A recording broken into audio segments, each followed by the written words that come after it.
Hello, friends and loved ones of the Metaphysical Science channel. Have you ever been drowned in longing for the distant past, or the anxiety of an unknown future disturbs all your peace? As if you are trapped in time and space and can never taste the true taste of now?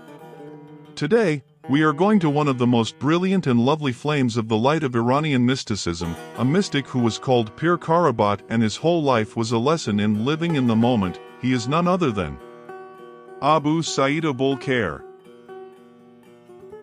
The name of AbuSa'id Abu is associated with simplicity, happiness, depth, and liberation. But in today's noisy world, how can one be freed from the past and future, and even from the constraints of place, and live in the now? In this deep and inspiring video, we travel to AbuSa'id's fruitful life. From his birthplace in Mina to Nishapur full of knowledge, we talk about his professors and contemporaries. We reveal his sweet stories and use the gems of his words to understand the secret of freedom from time and place. Are you ready to find the key to freedom in the present moment and awaken a new flame of light within you? So stay with me until the end of this video, because new windows are going to be opened to your understanding of life and happiness.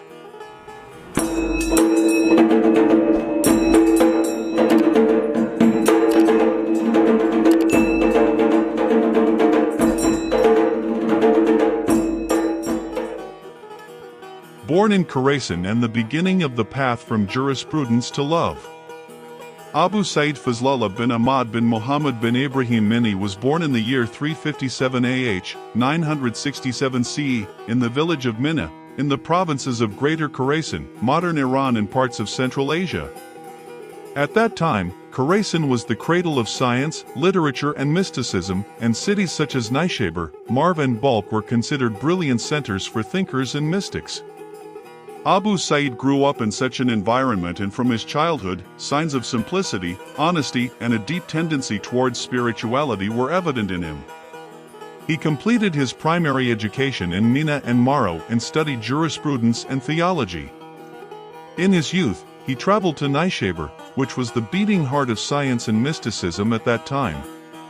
In Nishapur, he benefited from the presence of great teachers.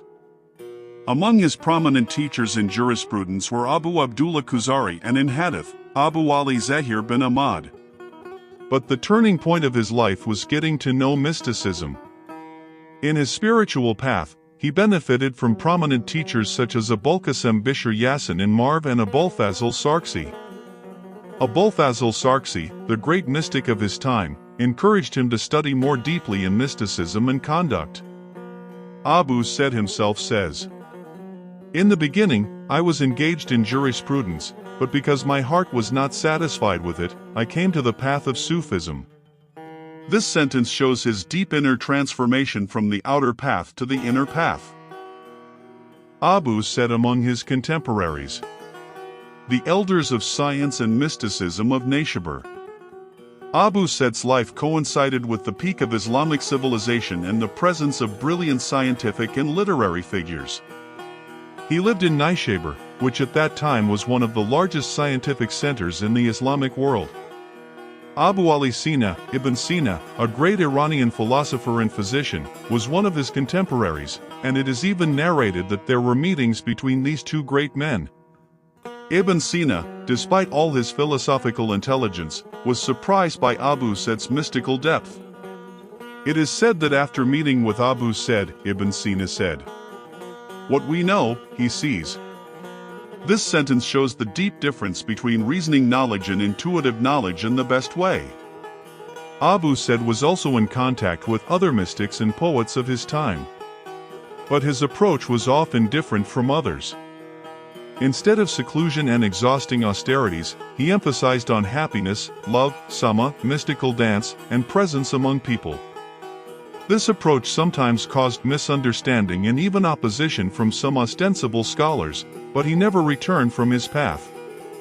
He believed that the truth lies in the human heart and can only be achieved through love and freedom from attachment. It was this free and joyful approach that earned him the nickname Old Man of Ruins, a nickname that symbolizes liberation from the shackles of appearance and reaching the pure truth. The teachings of AbuSa'id Abu. 5 Pillars of Liberation and Awakening. AbuSa'id's teachings are simple but profound and extremely practical. Unlike many mystics, he emphasized direct practice and experience rather than complex theories. Let's explore the 5 main pillars of his teachings. 1. The secret of living in the present moment is the only reality that exists. AbuSa'id believed that the only reality is now. The past is over and the future is yet to come. Our mind, which is constantly flying to the past, regret, or the future, anxiety, worry, takes us away from being present in this present moment and makes us oblivious to the truth of our existence. He considered the now not a passing time, but a mystical position, a place where veils are removed and man is connected with the truth of his existence and the universe. Gem of words. Whatever it is safe from decay. That is, when you live completely in the present moment, you are freed from the fear of death, from the regret of the past, and from the anxiety of the future, and you become indestructible. He also said, "Let it be in you, not on you." This means that the real present is an internal state, not merely external events. 2. Love and forgiveness, love and dignity. Essence of being. For AbuSa'id, love was the main essence of existence and the only way to reach God. He emphasized unconditional love for God and all creatures. He considered generosity and dignity as the practical manifestation of this love. He believed that the more you give, the more you receive and the bigger your heart becomes. This generosity was not only material, but also in time, attention, and energy. Gem of words. Wherever there is pain, love will come from there. And he also said, Sufism is to give what you have in your hand and not be afraid of what comes to you. Freedom from material attachments was a way to open the heart to divine love. 3. Service to creation, service to humans, the way to reach the truth. AbuSa'id, unlike many mystics who preferred seclusion and isolation, emphasized on actively serving the people. He believed that the way to the truth is through serving the people. He himself was among the people, listened to their problems, and treated them with simplicity and kindness. Serving others was a way to get rid of selfishness and egotism, which is the main veil between man and the truth. Gem of words. Sufism is to be constantly in the work of creation and from creation in the work of truth. This sentence expresses his practical philosophy in the best way. 4. Freedom from shackles and joy in hearing, freedom of the soul. Because of his unorthodox approach, AbuSa'id became known as Pir Karabat. Ruin is a symbol of the place where a person is freed from external constraints, dry prejudices and religious hypocrisies and reaches the main truth of existence. He emphasized on joy, Tavern and Sema, mystical dance accompanied by music. He considered Sema to be a way to directly experience the presence of God and free the soul from the bondage of the body. This joy was not a superficial joy, but a deep joy that came from being connected to the divine source. Gem of words. Heaven is where there is no harm. This sentence shows that he considered paradise attainable not in the future, but in this moment and by being freed from suffering. 5. Self-knowledge and inner observation, the mirror of truth. AbuSa'id, like many mystics, emphasized the importance of self-knowledge. He believed that the outer world is a mirror of our inner world.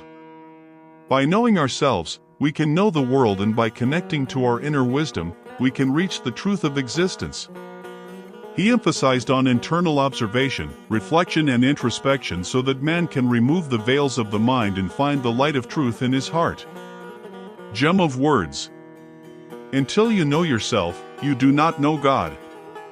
This sentence is the main essence of mystical self-knowledge that is common to all spiritual schools. AbuSa'id's students and legacy, a flame that did not go out. AbuSa'id Abu had many students and disciples who continued his path and passed on his teachings to the next generations. Among his most prominent students and descendants was Muhammad bin Munir, AbuSa'id's grandson, who wrote the valuable book Asrar al-Tawhid fi Makamat al-Sheikh AbuSa'id. This book is a treasure of AbuSa'id's life, stories, virtues and teachings and is considered the most important source for knowing him. AbuSa'id's influence was not limited only to his circle of disciples. His thoughts and anecdotes quickly spread throughout the Islamic world, especially in Iran, and left a deep impression on many great mystics and poets after him, including Nishapur, who was a native of Nishapur and highly praised AbuSa'id, and Maulana Jalaluddin Muhammad Baqi, Rumi. The passionate poems of Rumi and the stories of Masnavi Manavi often echo the teachings of AbuSa'id. He was a bridge between theoretical mysticism and practical mysticism, between simplicity and depth, and between everyday life and divine connection. His legacy is a flame of light that will never be extinguished. Dear friends, AbuSa'id Abu, the elder of Karabat Nishapur, showed us that the key to liberation and happiness lies not in the distant, but in this very moment, in this now. He taught us that with love, simplicity, service to creation and complete presence in the moment, we can be freed from the bonds of time and space and connect to the depth of our existence and the truth of existence. This is AbuSa'id's gift to you, an invitation to a conscious, happy life full of inner peace. Don't forget, if this trip to the world of AbuSa'id Abu al-Khayr inspired you and helped you to gain a deeper understanding of living in the moment and spiritual powers, be sure to like the video, subscribe to your channel, and ring the bell so you don't miss another ray of light. Until the next video, I wish each and every one of you happiness and peace. And I entrust you dear ones to God's loving and loving hands. Be happy and smiling in the shelter of the merciful God. God bless you.